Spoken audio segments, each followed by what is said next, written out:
Krishnam Vande Jagadguru. So after a long time, we are resuming our talks on the Bhagavad Gita. If you remember, we were discussing the 13th chapter, where Sri Krishna in the third verse says that apart from the knowledge of Kshetra and Kshetrajna, the topic that is covered in chapter number 12 is Kshetra Kshetrajna Yoga.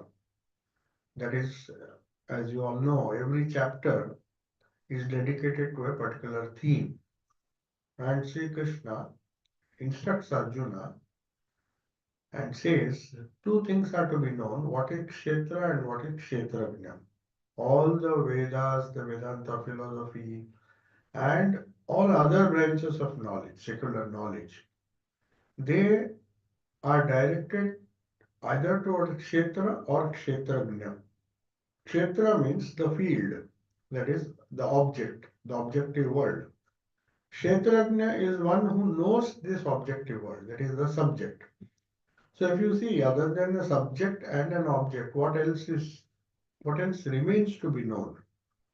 So all Vedas, Vedanta philosophy exhausts itself. They are all directed into an inquiry into the knowledge of Kshetra and Kshetrajna.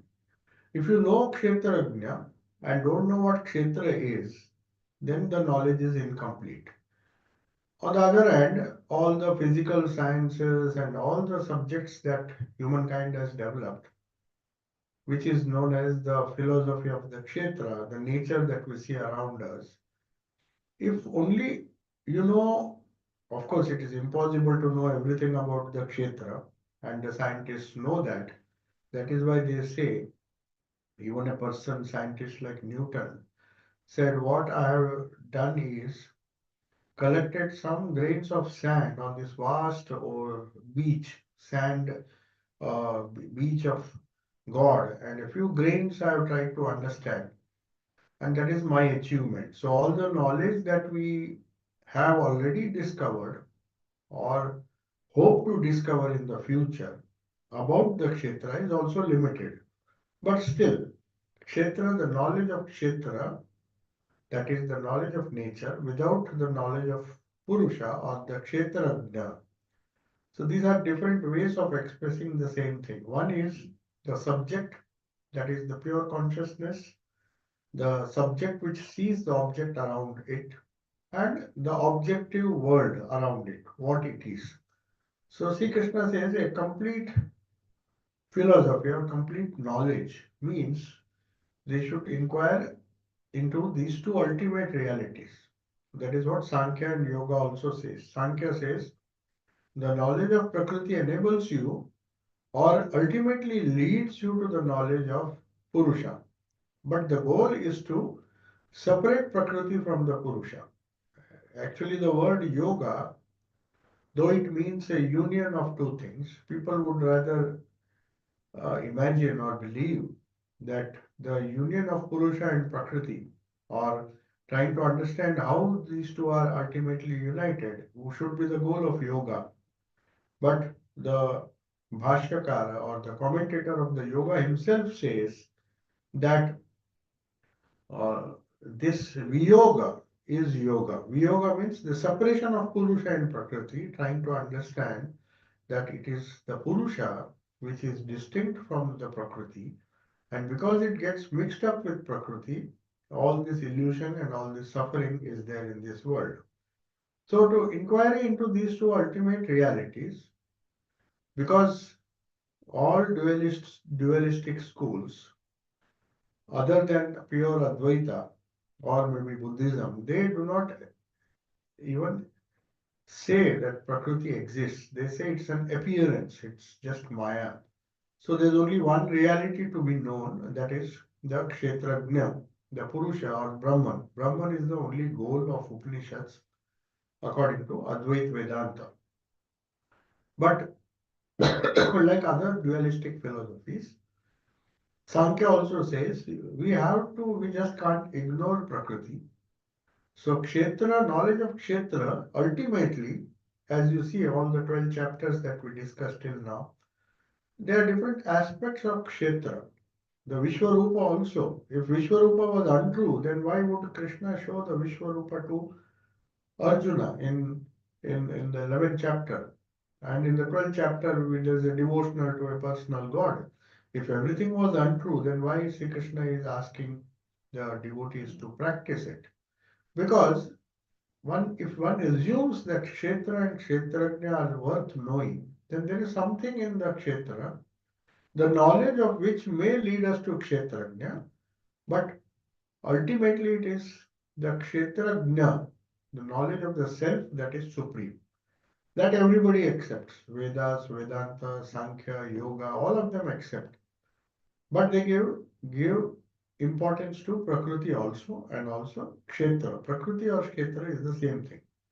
So all the branches of knowledge, whether it is spiritual knowledge or secular knowledge, can be divided, and all the knowledge that is yet to be revealed, which has not been revealed either in secular or spiritual knowledge, as part of that spiritual knowledge, are conventionally, you can say, divided into sacred and secular.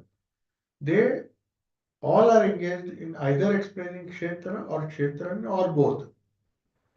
For example, the physicist or the external scientist who wants to discuss about Prakriti, he will say that I am interested only in the Kshetra, the objective world. I'll go as far as I can, go into the cosmic reality, the stars, the planets, go deep inside the uh, atom and do whatever research I can in the objective world.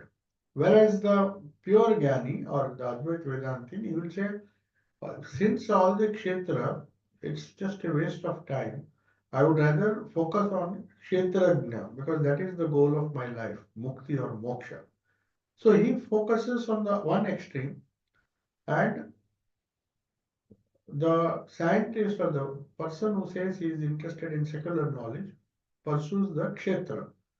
But Sri Krishna doesn't say either way. That is why Swamiji says science and religion can meet if they are taken to their logical conclusion. Even if you study the Kshetra and go deep enough, you will ultimately reach to the same reality. That is what Sri Krishna is hinting here, though he is not very clearly stating that, but we'll see as we go on, the fourth verse we'll see. He is calling all rishis, whether they are studying the Kshetra or Kshetrajna.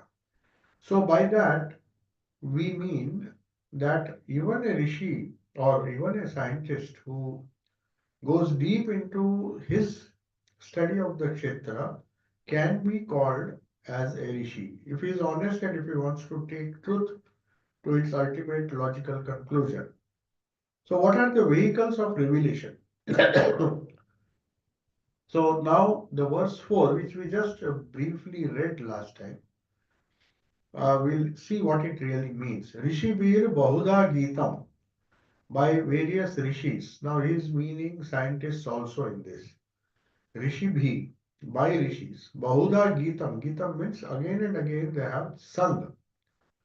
You have to remember here that he is referring to Bhagavad Gita. Gita is, of course, a song.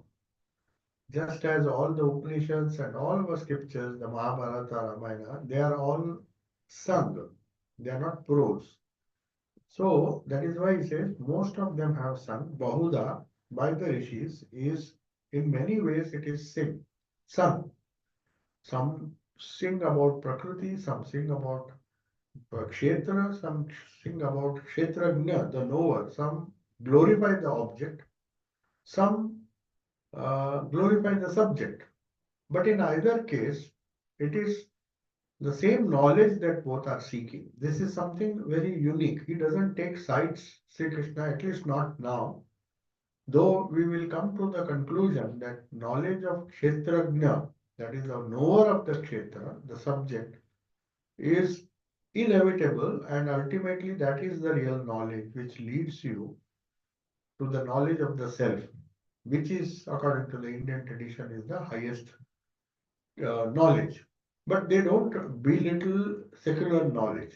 That is why both are considered to be rishis. Rishi Vihi means plural. Rishi Vihi means lot of rishis. They can be scientists if they are after secular knowledge. They can be spiritual scientists or spiritual aspirants or rishis who have discovered the sacred the truth of the Upanishads and the Gita and other things. But they sing in different ways. Bahuda. Bahuda means in many ways. Chandobi in chants. You see, that is the uniqueness of Indian scripture, whether it is the Gita, till Shankaracharya came on the scene, all compositions, all our scriptures were composed in poems, in poetry. That is why Chandobi means in chants or in meter, because it is easier to remember if it is a song. So Gita also it is, if it's so precise that it follows the Anushtup Chanda. Anushtup means it's a particular meter and it becomes very easy for anyone to remember these words, these sentences, if it is in a meter. That is why it is sung. They never say whether it is Ramayana, Mahabharata, Bhagavatam, everything follows a chanda. No doubt it was very difficult to convert everything. Imagine all the prose that we have today in English literature. If somebody sat and converted the whole thing into poetry, it would be so difficult. But our rishis, the the rishis of they sung them. They knew that if you sing, the oral tradition will help you to remember. And Smriti is given so much importance in our scripture that whatever you remember is yours. Whatever you write down or whatever you study, you give exams, that is definitely that is knowledge. That is how we acquire knowledge in the modern world. But it remains confined to the books. Many of those things you don't remember. Maybe you remembered when you appeared for the exams, but the written word was somehow right from the beginning, all our scriptures, they were to be remembered, memorized. And for memorizing these things, you need chanda, you needed some meter so that you can remember these verses. So that is why here he is emphasizing Sri Krishna by rishis these verses, the sacred knowledge, whether and it includes both knowledge, secular as well as sacred. So everything Vividai Pruthak in different Pruthak, different chandas for memorization. These rishis composed even a secular subject you will find composed in verses. So Brahma Sutra Padai in apt words indicative of Brahman. Brahma Sutra is the essence of the Vedantic literature which discuss about the Kshetrajna or Brahman. So even that, cha eva means if not only secular knowledge but even spiritual knowledge has been composed or has been sung, Gita. That is why Bhagavad Gita is something which has to be sung, not just to be remembered as we remember prose. That is why prose was not encouraged so much because if it is in a meter, you can sing, you can remember the shlokas. There are thousands of shlokas in the Indian tradition, even the Ramayana, Mahabharata. It becomes so easy. Vivekananda's mother she was not literate in the modern sense of the term. She never went to school, but she could remember anything that she heard. The reason being that most of these verses or knowledge was transmitted from one generation to another without even knowing the art of writing. So, writing was not necessary. It was not necessary to read and write. So, we speak of the three R's. Hearing was enough. That is why all Indian knowledge is known as Shravana, that which is heard. So, if you hear, that is more than enough. And not only enough, it is a very effective way.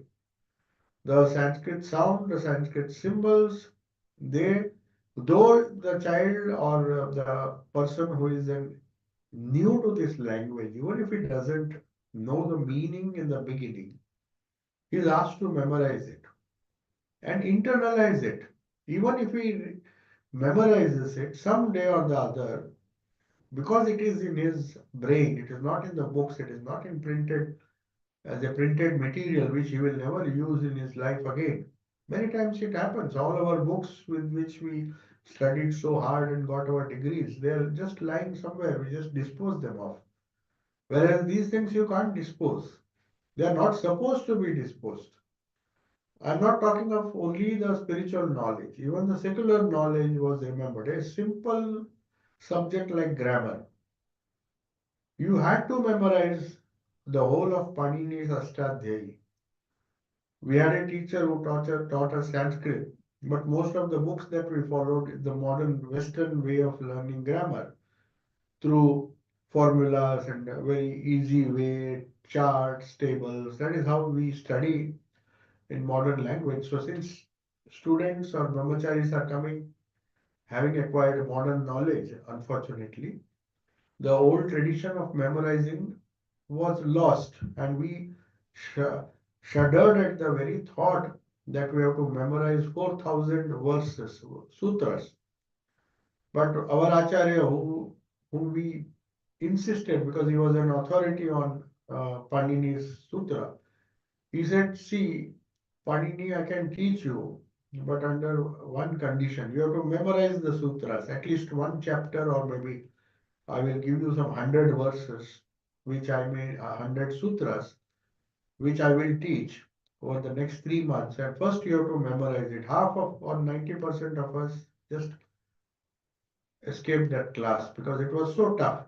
He said, if you want to learn the traditional way, you have to memorize and then come. Once you memorize these things, I'll refer to this sutra, that sutra, and it will be in your brain, and you can just uh, that method is known as pigeonholing. So you know where the sutra fits in. And then it becomes so easy for me. And I don't even, in fact, he refused to bring any chalk or I hardly use the blackboard. You see, that's very rare these days. You don't have any visual material. He said, I just come, no, even no books were recommended, but many of us could not memorize. So just to check when we forget these verses, we need to refer to the printed word because we are so used to that. So we used to bring books, but he himself never came with a book. So when he started Upanishads, he will just start the verses and just go on explaining. Because he learned the hard way, not the hard way, it is a way, according to him, it was a very natural way and a way in which you never forget what you learned. So that is why here it is Chanda. Different chandas, even Brahma Sutras, the highest knowledge, Hetu Madbihi, full of reasoning, Vinishchitai, Vinishchita means full of reasoning and convincing. But even that, one has to memorize. So whether you learn Vedanta Sutras or Brahma Sutras, whether you learn a simple secular subject like in Sanskrit grammar, which was Panini's Sutras, you had to memorize. There was no other way. First, memorize whether you understand or not. And the easiest part of it is in poetry form. So you just memorize this as you would memorize poetry. And we have seen that how children remember so many things, especially if it is taught at a very young age, just because they are taught these nursery rhymes. And maybe their whole life they never forget those rhymes. So anyway, the sages, the rishis composed all these things in Gita, means so they sung, they did not write or read. They did not encourage reading or writing. In fact, in Kerala, there are certain schools, so they're almost like extinct now, unfortunately, where no books are allowed, no printed books, no notebooks, no pen. You just go, and it's such a nice way of learning. Just by conversing with each other, they gather tremendous amount of knowledge which they never forget. Anyway, uh, Rishis refined the whole sutras or the poetry. If you see the Bhagavad Gita, for example, it is so nicely, it can be recited by anyone, those who are having a basic knowledge of Sanskrit alphabets. or even if he doesn't have the knowledge of alphabets, if he can learn these verses in his own language, Gujarati, Marathi, Hindi, or even English transliteration is available. The pronunciation may not be correct, but you can still remember. So the precision of the expression that you see in the Gita is augmented if we do it with music. So music was considered to be a sacred science or sacred art which was used for singing these songs, this god. And the appeal, the idea is it should not only convince the head but also the heart. So it's the music that touches the heart. But unfortunately, when we sing songs, especially the songs in languages which we don't know, we often don't go deep into the meaning. So Vivekananda used to believe that if you just focus on music, a good voice, and a nicely sung song, without knowing what that song expresses, that is why he said Kirtan, where deep meaning is combined with the rhyme, rhythm, and also nice ragas, music. That is the best form of music. But in some music, some forms of Hindustani music, people don't even bother what what he's singing, and they give secondary importance to that. That's why you will find so many expressions which doesn't make you cannot make the head or tail of what the person is singing. But because it is sung in a musical way, in a rhythmic way, it touches the heart, but not the head. So it becomes doubly effective if knowledge is given, both which can be learned or heard and internalized in the heart as well as in the head.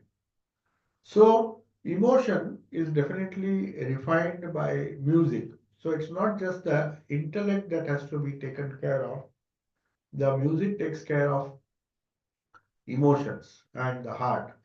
So that is why these Gita and all these Mahabharata they were arranged in such a way that the words it should be suitable for composing tunes or at least sung in a chanda. So there are three notes. Most of the Samaveda singing, they have only three notes. They don't even use the 12 notes, but it is so musical. The whole Vedas were sung, they were never read. Now, why this Sri Krishna is mentioning this particular in this particular verse may appear to be just people will skip this verse, but he deliberately uses Geetam both to Kshetra and Kshetrajna knowledge. So even they believed, the ancient rishis believed that even secular knowledge should be given through poetry or music. So it was one classical example is sage Narada. So that is why in our scriptures, even Thakur said, Sri Ramakrishna said, in this Kali Yuga, it is Naradiya Bhakti. So Sri Ramakrishna used to say devotees ought to. That is why he sung so many. If you see the Gospel of Sri Ramakrishna, there are more than 170 songs. Though it is a big book, most of the songs, only a few lines M has given. But if you go and refer to the original text and get the whole song, then the size of Gospel of Sri Ramakrishna will double. Because in many places the songs are repeated. But at the same time, you can get an idea that Sri Ramakrishna did talk, but then suddenly he would burst into a song which expressed ideas, not just any song which. That is why when Naren was first when he came, we being a classical musician, who learned Hindustani music, he was very particular that the tuning and everything. So he used to take a lot of time tuning the instrument. So Sri Ramakrishna used to get upset. When will you start? I mean, his idea was don't waste time, just start. Don't bother so much. Automatically, if you focus too much on the music, then you lose sense of the contents of that song. So the bhava, the emotion behind that song is equally important as the tune and the music and the accompaniment. It has to be in tala, and raga and tala have to be maintained, which Sri Ramakrishna used to do. But you have to evolve into a pattern where your thinking goes parallel with singing. Very often, when we sing songs, even the normal songs which we sing as a daily prayer, khandana, how difficult it is for us to remind ourselves that when we say khandana, every line is full of meaning. But we just go through the whole exercise as if we are singing in a mechanical way. In a good tune, no doubt, and it is very soothing. And you ask the people who came out, they'll say, "Oh, what a wonderful Arti was there." You ask them, "Can you just repeat what you heard and what is the meaning of the first line? What is the meaning of the second line? What is the meaning of the third line?" And when you come to the end, you'll see that many lines have not been registered in the head. They are registered in the heart. Their full heart is full when they go out. But that is the reason why Kshetra and Kshetrajna, when most of these Gita and all other things, they have to be sung. One is it should touch the heart, like Narada used to sing, and with a penetrating intellect, he would explain these things. So Naradiya Bhakti means that bhakti where you pour your heart out when you sing, but at the same time you understand every word that you sing, which reaches, which is directed towards the Ishta or any god whom you worship. Any god, say for example Krishna, you focus on Krishna when you read the Gita or sing the Gita, but the personality should come out from every verse. So that is why Sri Krishna emphasizes here before explaining what Kshetra is. In the fifth and sixth verse, which we will discuss today, is what Kshetra is. So even that is in music. Kshetra is a very secular subject. The things that we encounter daily, though they are important, you cannot say they are spiritual, but they are our stepping stone to spirituality. So what are those things, constituents of Kshetra? In a very brief way, you can't. If you further divide them, there will be thousands of categories. But Sri Krishna says you have to import the few important things you have to remember about the objective world are these. What are those? Mahabhutani ahankaro buddhiravyaktamev cha indriyani dashekam cha pancha chendriya gocharaha. That is the first verse number 5. So Mahabhutani means the great elements. You see, our way of classifying material universe is very simple. They say there are elements, five different elements, Mahabhutani. So the great elements, that is Prithvi, solid, water, up, Teja, fire. So that is how they classified. Vayu, that is gaseous, and then Agni can also be termed as the plasma state, which is between solid and liquid. It is no doubt gaseous is Vayu, and Agni is the plasma state, and then the primary material with which this whole universe is built. Modern physics say they are fundamental particles, where they are neither solid, they are neither liquid, they are in their primary form, which is known as Akasha, ether. The nearest word or English translation is ether. So these are the great elements. So the whole classification of the world can be done in terms of these five basic elements. So Mahabhutani, that is the great elements. Ahankara. Ahankara means not necessarily the human ego. Ahankara, what do you mean ahankara of a stone? Now even a stone to be, which is just a solid entity, you may see what is the ahankara behind that stone. The resistance of the stone not to be broken into smaller parts is ahankara. It wants to retain its shape. Every element, if you see, when you try to break it, when you try to, it reacts. It says, no, I want to remain a stone. Maybe you use a hammer and then break it into two, just as you break somebody's ego by criticizing him or by scolding him. You may break the ego, but that ahankara is not necessary. Ahankara just means the human ego. Here, when he says ahankara, he of course means the human ego, which is gives us the identity that it's not the pure self, it's not the kshetrajna. That is why ahankara is part of prakriti, not of purusha. A purusha doesn't have ahankara, though it looks as if Brahman has the ego, but that ego is so vast, it doesn't have a second person, so there is no question of ego. When you say ego, it means there is an objective world and a subjective world. So the subject thinks I am this little person with so much of buddhi, so much of strength, so much of qualities. So that egoism is what is spoken of here. Then buddhi, which is slightly higher than ego. This buddhi decides how much of your ego is helping you. Sometimes the ego is necessary, sometimes it is not necessary. So buddhi says that if you hold on to your ego, you'll lose many things. Sometimes you have to give up. So that buddhi, that discrimination between what to hold on to and what to give up, that requires discrimination. That is a higher faculty of the mind which is known as buddhi. Ego is very crude. For example, a dog's ego or an animal's ego, it is just restricted to its master, its possessions. It cannot think beyond that. Whereas the human ego evolves into buddhi.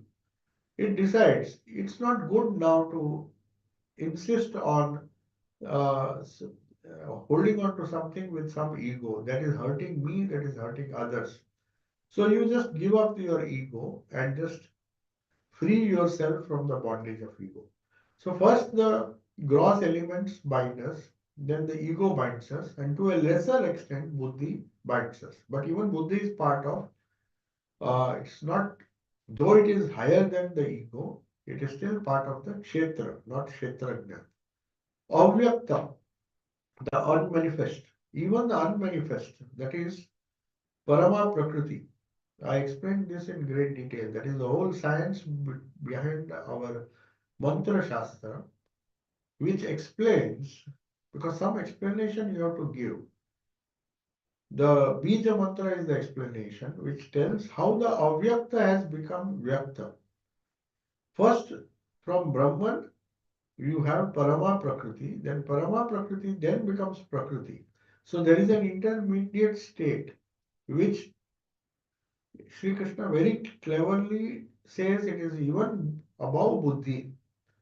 We cannot understand it. What is this Parama Prakriti? That is why we pray to the Holy Mother by saying Prakriti Paramam, Abhayam Varadam. When Holy Mother heard this poem composed by Amidananda, she blessed him. So nobody addressed her as Prakriti Parama. You see, these are simple words. We sing it every day, but we don't know what it means. She is not Prakriti. If she is Prakriti, then she cannot be the Holy Mother. Cannot be Avyakta. She is Avyakta because she stands on both sides.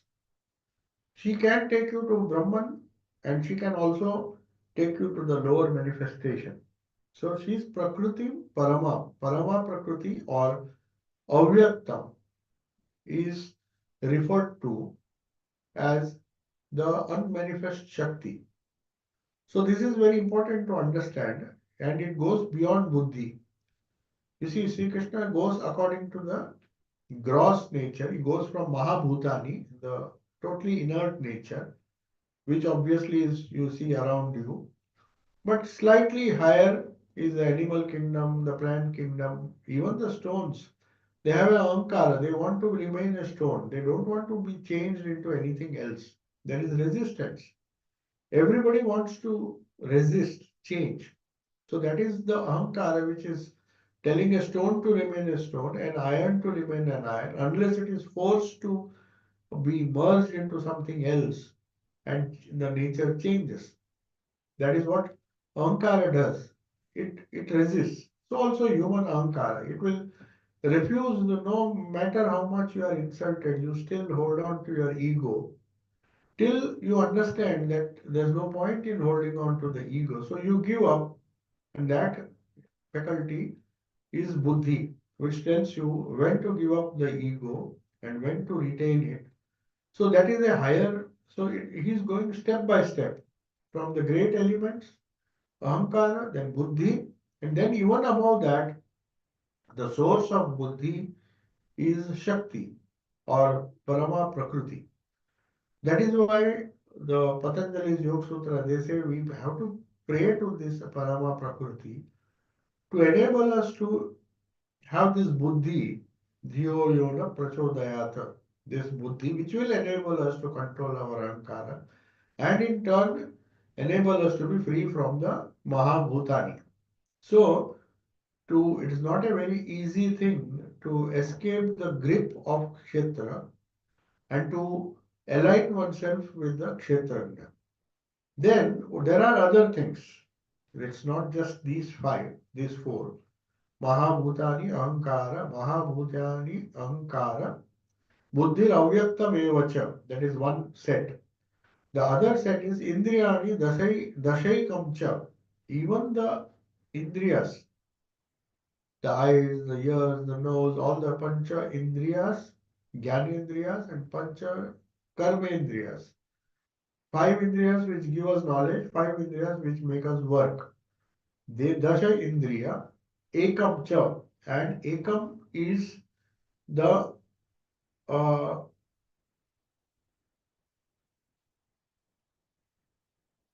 yeah. So these 10 Indriyani, one minute, let me just see. Indriyani Dashekam Cha Pancha Cha Indriya Gochara. Means it says that these uh, 10 Indriyas, these 10 sense organs, organs of knowledge and organs of work, and one more that is the mind. Mind also a lower mind. Here obviously they don't uh, consider buddhi to be a part of the indriyas. The mind which just conveys, it is one, if you see, uh, the indriyas are considered to be 10, but there is the 11th one, according to Gita and according to other scriptures also. Because the mind, unless it is attached to one of the organs, it doesn't function. See, for example, you may be seeing a certain thing, but you are watching it, but your mind is somewhere else. Then you are not actually recording what you are seeing. That's why many times it so happens that we are just gazing at certain things, uh, gazing at a meadow or something, but our mind is somewhere else, maybe in cooking. So, though we are seeing, it is not registering. So, mana is required. The connection, the mind has to be where our senses point. So, we may hear, but we may so busy listening or doing something else that we ignore, though we are hearing. So, mind has to be attached. That is why ekam cha means one more. They are all the objects and also indriya gochara. Gochara means that which sees things outside. See, your organs, they are just conveying what it sees outside. Gochara means that the objects. Gochara means, chara means to go towards. To go towards the object, the senses go, but there should be an object to register something. The eye should register. For that, an object has to be present. So the objects of the senses, the sense organs, the ekam, that is mind, which connects these senses, then buddhi, then ahankara, and then mahabhutani, the objects. So all these things, the primary elements, the difference between the objects, indriya, gochara, and the five elements is gochara means that which you see. It can be a combination of different elements. When they say the five basic elements, Mahabhutani, they can be very subtle. They may not be gochara always. See, for example, there is a galaxy. It is millions of years away. They are still there. They are pancha bhutani. But are they gochara? No, they are not gochara because we are not watching them right now. So what is watched is what we register, what is not seen or heard or smelled. It is beyond our indriyas that also exists. So what exists beyond our organs, what exists or is conveyed to our mind, to our buddhi and to our atman through the indriyas, all these things are part of kshetra. But kshetra is not exhausted. This is one verse. महाभूतानि अहंकारो बुद्धिर अव्यक्तमेव च इंद्रियाणि दशैकं च पंच चेन्द्रिय गोचराः. Now, but what about other things which constitute our kshetra? We have not come to kshetra now. Verse 6 says, Ichha dvesham sukham dukkham sangatas chetana dhriti etat kshetram samasena savikaram udaritam. And he's saying, I'm not giving you an exhaustive explanation of kshetra, but these are the important ones. What is that? Ichha and dvesha. That is likes and dislikes. So all the objects, Sri Krishna, as Sankhya does, the philosophy of yoga also does, he said our whole life is either you like or you dislike. Ichha, dvesha. So ichha, dvesha, that is why they say ichha. Ichha means that which you like, which you want. Dvesha means that which you don't and like and you avoid. So he has covered almost the whole world. You either like it or you don't like it. So you have a desire to get what you like and a desire to go away from that which you don't like. So Ichha Dvesha will cover 99% of the objects. But then that is not enough. Why? Suppose there are neutral things. You may not have Ichha nor you may have Dvesha for that. You are neutral. But to rule out that, he says Sukham Dukkham. Now, you don't have an Ichha that it should be cold now, but you have some fever or something, you don't like the cold. But during other periods, you may enjoy that cold when your health is okay. So the same object, you can't say you like cold or you hate cold. You have a hatred towards cold. No, you are neutral. But depending on whether it gives you sukham or dukkham. If cold gives you sukham, you enjoy it. It can even give you dukkham. If you are having some kind of ailment, then you may think this cold is actually disturbing me. It is giving me pain rather than happiness. So, Ichha Dvesha is one thing. Sukham Dukkham. Sangat Sang Chetana Dhruti. Sangat means uh, the aggregate of all these things. You see, aggregate in the sense everything that you eat or you enjoy through the senses is a mixture of good and bad. When you say aggregate, why Sri Krishna is saying is there are two. Sometimes a object comes to you as a aggregate. You can't separate.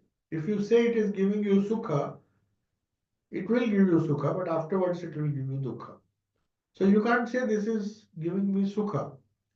Similarly, you may not like it, or you may like it and you go on eating it, then you suddenly start hating it. So the sangata, the combination of sukha, dukkha, ichha, dvesha, there are many things which are covered by that category. So he says it is sanghata, the aggregate that comes to you. Chetana means the intelligence that tells you what to eat, what not to eat, what to enjoy, what not to enjoy. That intelligence is also part of kshetra. So to negotiate all these objects, sukha, dukkha, ichha, dvesha, and the combination of both, as Sri Ramakrishna says, Paramahamsa, Hamsa, has a wonderful quality of separating milk from water. That is why it is known as Hamsa. That is why Gyani is known as a Paramahamsa. A Hamsa who knows what is to be taken from a mixture of milk and water. They say, we do not know, maybe there is some system where the swan drinks milk, throws out the water and takes only the milky portion.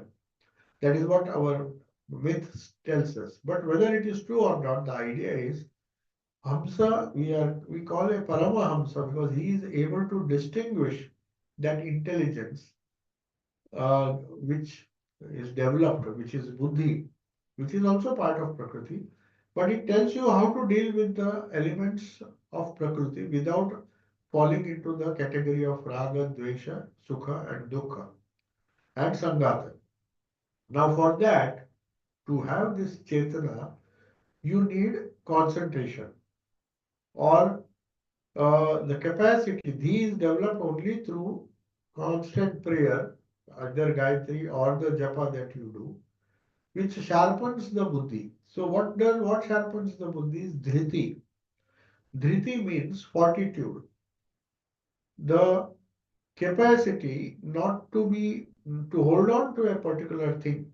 The whole science behind mantra yoga or mantra shastra is to develop this dhriti, which Gita speaks of, which results in chetana, which gives you buddhi. First stage of the repetition of the mantra is it enhances your capacity to distinguish between sukha, dukkha, ichha, and dvesha, and deal with all these changing things in a very calm way. With what fortitude?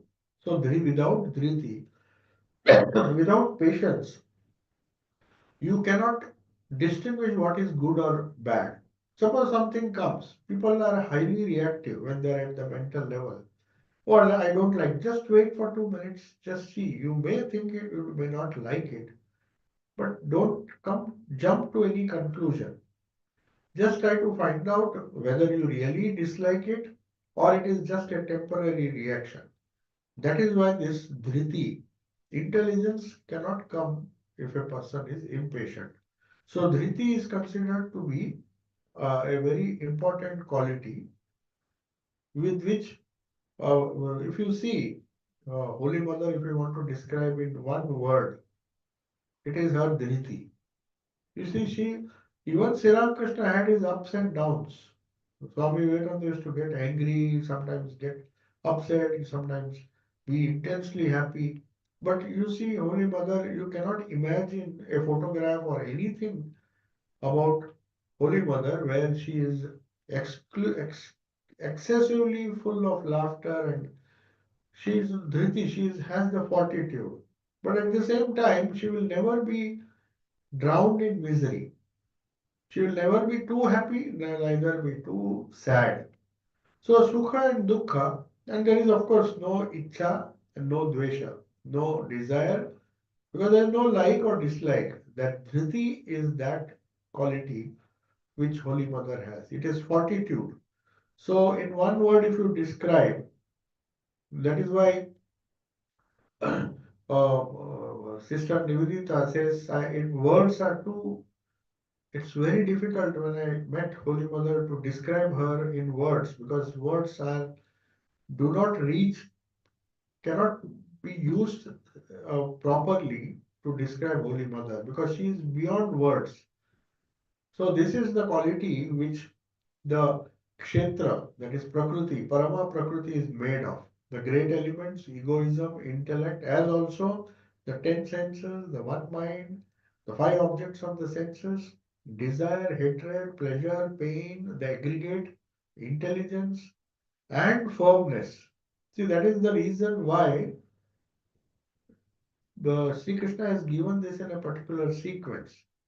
So the Kshetra has been briefly discussed. There are many more combinations, but he ends with Dhriti to show that the way out of this commotion, it starts with the great elements, it starts with the ego, a restless ego, then also intelligence, 10 senses which are giving so much of inputs, confusing a person. Then there are five objects of the senses. Desire is there, hatred is there, pleasure is there, pain is there, aggregate, which is still more complex. You don't even know whether this is giving you pain or pleasure.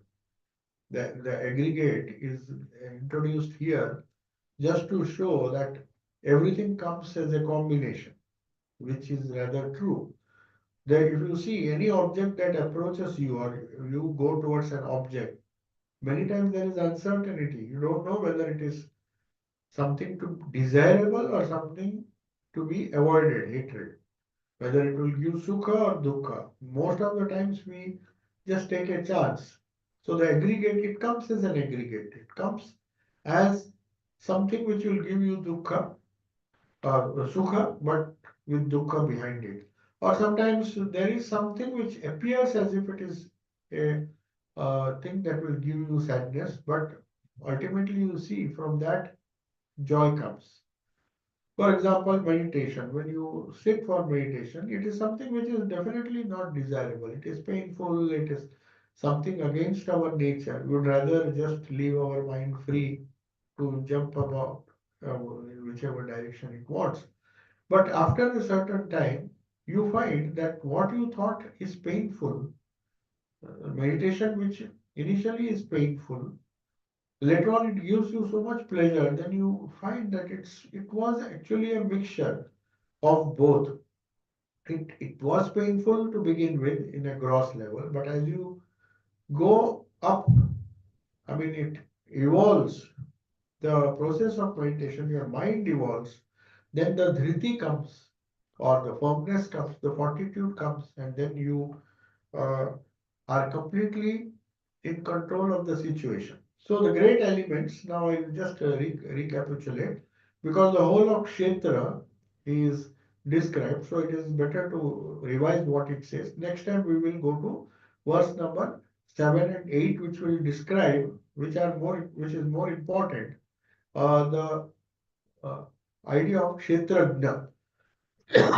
So we are now just dealing with objects. But if you see the objects that are classified here, they are all, Sri Krishna is going from gross to the subtle. And the most subtlest is fortitude, that is dhriti. So first the ether, air, fire, water and earth we saw. These are the elements this infinite universe is made of. And in the subtle state, though in the gross state we see them, it is pervading the whole universe in a very subtle state. That is why they are known as Mahabhuta, not just Bhuta. Bhuta means that which is created. So what we see is a Bhuta, something which has been created. But when they are subtle, when you go into the level of fundamental physics or particle physics, you will find they are the great elements at various states of vibration. Then it is the cause of these five elements is ego. Ego gives rise to the different elements. When certain molecules decide, the ego of the certain molecules, they decide that we should combine together as a stone or as a solid, it becomes solid. When you melt it, the same elements become liquefied. So the self, the Chaitanya projects as non-self through using these elements. So this identification, when it is projected out, and Parama Prakriti does that, it is egoism. When pure consciousness thinks of itself, it is Kshetrajna. We have not come to that, but that is Kshetrajna. Whereas with the ego, when it comes out and manifests as different bhutas, the Mahabhutas, it is known as materialized consciousness. You have to remember this word. Consciousness, if you see from the Advaitic point of view, that's why they call it Maya. It appears as if it is material, but it is definitely from Sankhya point of view, it is material. Intellect is that principle which determines what it is. So intellect says this is ego, you go after this, this is not good for your ego, don't go after this. So whether you should deal with fire or touch fire or not, whether you should deal with this element or not, whether you should be greedy or not, whether you should run after this object or not, that ego will not tell you. Ego will just take you where it is directed, whereas the intellect is the principle of determination. So it is also in a universal scale, it is known as Mahat. So Mahat is the universal mind. So we are all parts of the universal mind. So Sri Krishna says the person who is one with the Lord, he understands, his buddhi is so sharp that he never takes a wrong decision because he is united himself, not with his little ego, but with the ego of the Lord or the ego of the whole universal mind, which is known as the Lord and which is known as Mahat. So the unmanifest, which we spoke, is also has another name which is known as Mula Prakriti. One is the Prakriti that we see, but behind that is the Mula Prakriti, which is the unmodified state. This principle is a combination of all the buddhis. These are the powers of Ishvara. At the buddhi level, Prakriti acts as an Ishvara. The Ishvara is a word which we use to worship a personal God. He is the universal mind, of which our minds are small parts. So if we want to give up the ego and if we want protection in this Parama Prakriti, we have to surrender our ego to that universal mind. And that buddhi, that buddhi becomes part of the universal buddhi, which is known as Ishvara. So that is why Sri Krishna will tell in the uh, in seventh chapter, I think we discussed. Yeah, Maya Metam Tarantiye. It says that this illusion, that this combination of Prakriti and this uh, all this Ahankara, the different elements, it is so confusing, the Kshetra. It is made of three gunas. The ideas of gunas was introduced earlier, Sattva, Rajas and Tamas. They, they come to us in such a confused manner that it is very hard to transcend it, to surmount it. Said the Lord in chapter number 7. He also, there he says, uh, the fourth verse, I think, fourth or fifth verse of that. He says, my Prakriti has been divided into different parts, just as Parama Prakriti. It, it, the defining principle of Prakriti, the nature as we see it, creates all this confusion. So that has been divided into different parts. Then they say it has further been divided into 10 senses. There are eye, ear, the skin, the tongue, and the nose. That is Gyanendriyas. And the external world is interpreted or felt or cognized. We see the external world, we interact with the world through our Gyanendriyas. The other group consists of five organs. They are known as Karmendriyas. They are the hand, the foot, the mouth, the anus, and the genital organ. Mind is the principle. Now, this is considered to be the 11th organ because mind has to be attached. It is made of sankalpa. It is a mind which takes a will whether to use the organ, whether to see, and what to do with what you see. So there should be some will which connects the Gyanendriyas and Karmendriyas. You see certain things, but you don't take immediate action. You take action when your willpower is used. So that sankalpa and vikalpa. Either do it or don't do it. If you see something, see a fire, don't touch it. That vikalpa, the eyes will just show, the eyes, ears, and all the things will just show you fire, but it is only the mind which will tell you to touch the fire or not with the help of buddhi. So sankalpa and vikalpa. So they say the whole story behind the 10 heads of Ravana is these 10 senses. So he was bound through the mind. He was the mind. His was the mind that was functioning through the 10 senses. That is why he has been shown as having 10 heads. Now, the sense objects which we see are five in number. They are taste, that is tongue, form, eyes or color. Form or color is the eyes. Touch, that is skin. Sound, that is ear. And smell, the nose. The senses are thriving and feeding on these objects of the senses. So the Sankhya school, in the Sankhya, or there are so many different schools which categorize the Kshetra. It is, they say there are 24 categories or principles where all these Indriyas, the Manas, the Buddhi, Ahankar, everything has been taken from that Sankhya. If you total it, it is 24. But Vaisheshika, there's another school which claims that that's why Sri Krishna has combined all the Sankhya and the Vaisheshika. He says Vaisheshika is another school, Nyaya and Vaisheshika. It's a logician. Vaisheshika are more close to the modern day scientists because they deal with matter as they see. They deal with human nature as they see it.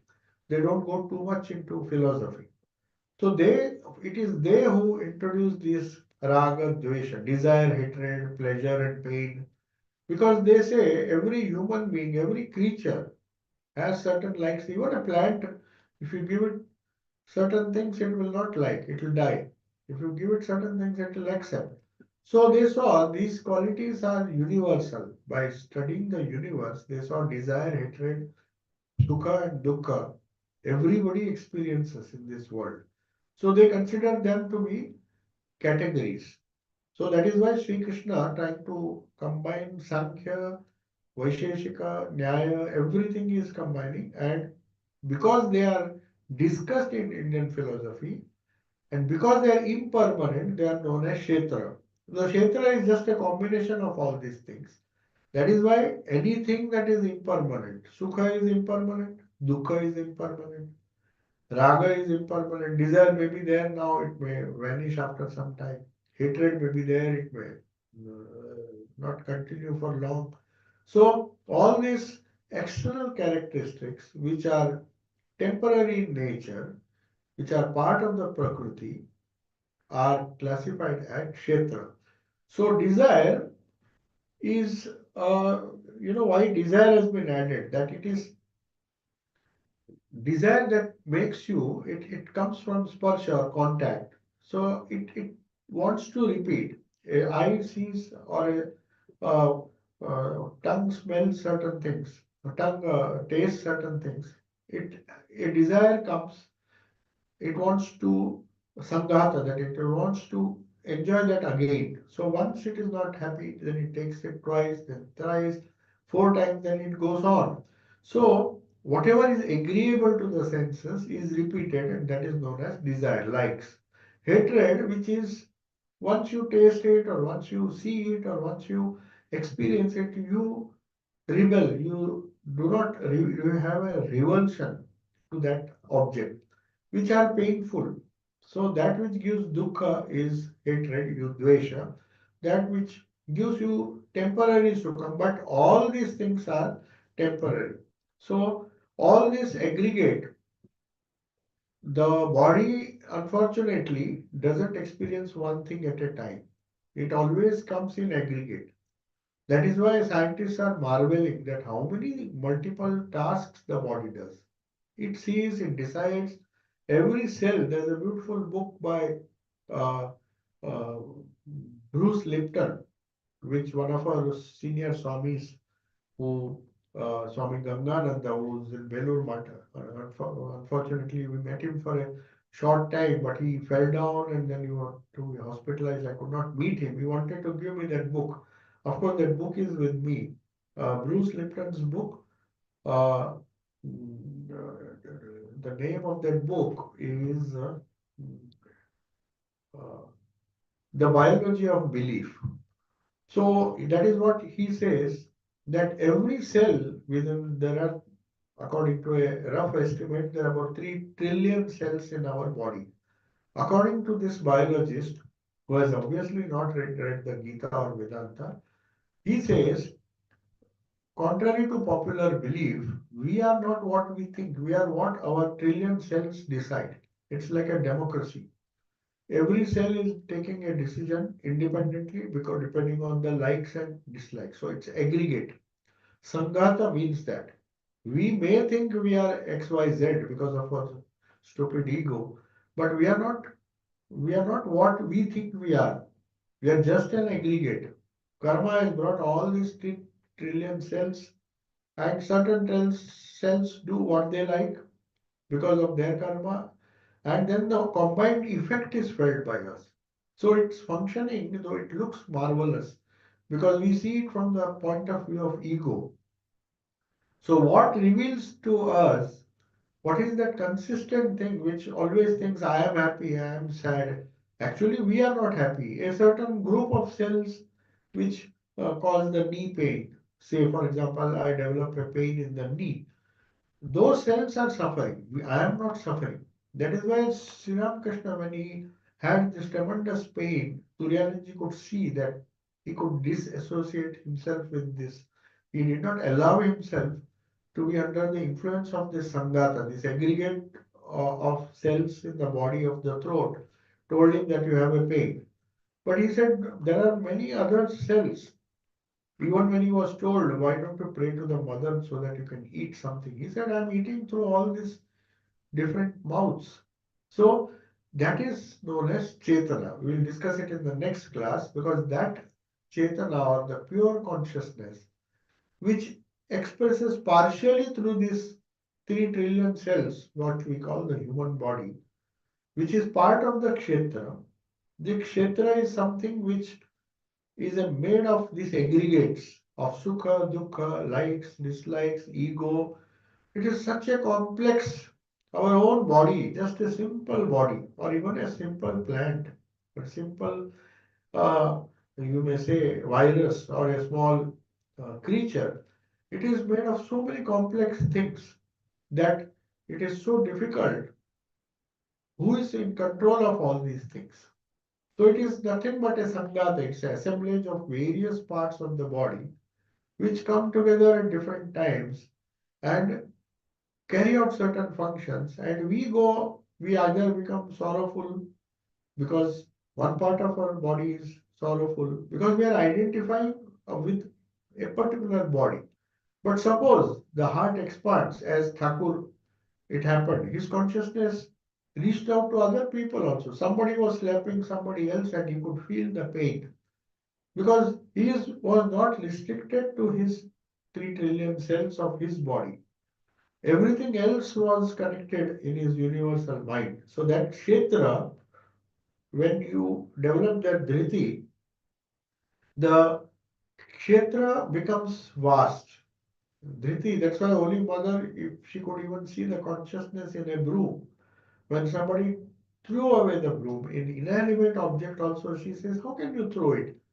Just a few minutes ago, you were using the broom to clean. It has been your companion, it has helped you to clean. You see, this attitude, it's not just something artificial. She could really feel it.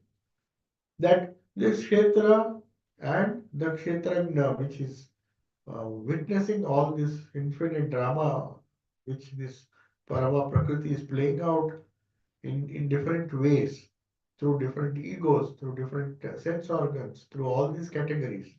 They, the Dhriti gives us the final quality, the highest quality, which helps you to understand the phenomena of the Kshetra.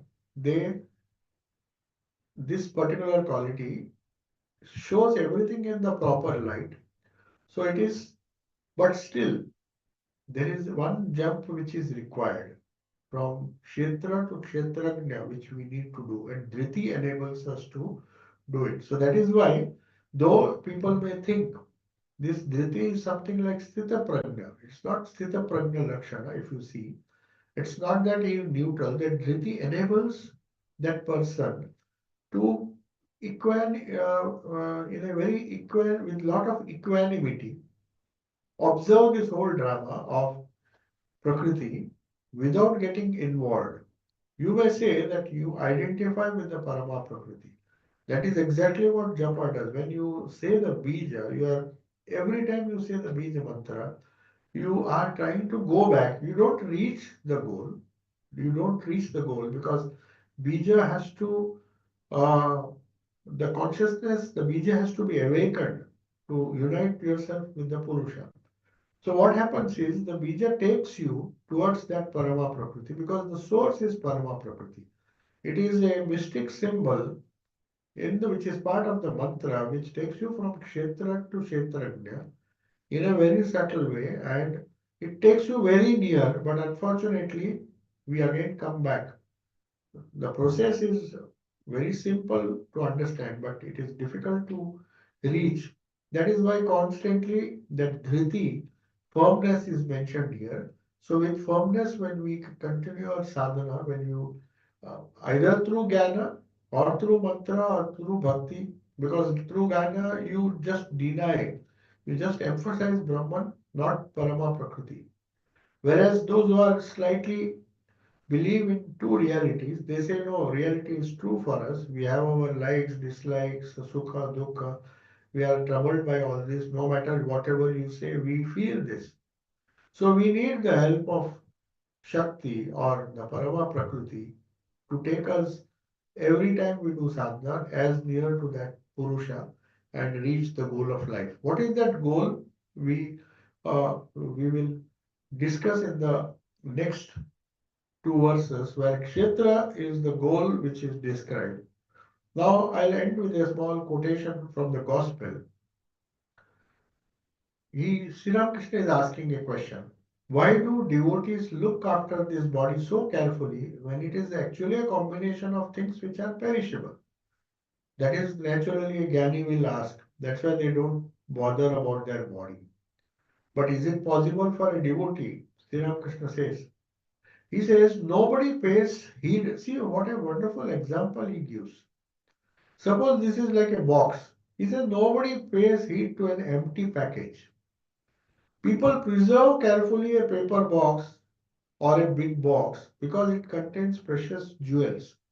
You don't keep a box which is empty because you know it's of no value. So, because there are precious things inside, gems and jewels, people use a box which by itself is useless. In that manner, the devotees take care of the body due to its being the temple of the Lord. They cannot afford to neglect it. All human bodies are treasure chests containing this Ishvara. It is the universal mind, the Mahat, the Ishvara. Because of Ishvara, we take care of the body, not for its own sake. So that's why he says the knowledge of the box is necessary, but the knowledge of the jewels which contain is contained in the box is the knowledge of Kshetra, Kshetrajna, which we will discuss in the next class. Om Shanti Shanti Shanti. Any question is there? I don't think we have time. Okay. So we'll conclude and next tomorrow's class will be on the Gospel of Sri Ramakrishna. And after that, uh, yeah, Saturday, most probably I'll come back. I intend to hold the class. I'm going to Newcastle next Thursday. Friday, there is a Bhagavad Gita class there, which will also be, not Bhagavad Gita, this time we have taken a general topic. So the Saturday class, which is on Vedanta and the science of human possibilities, will be held as usual at 4:30 because I'm likely to return by noon. And so Saturday, Sunday class, though I'm going to Newcastle, will be there. Om Shanti.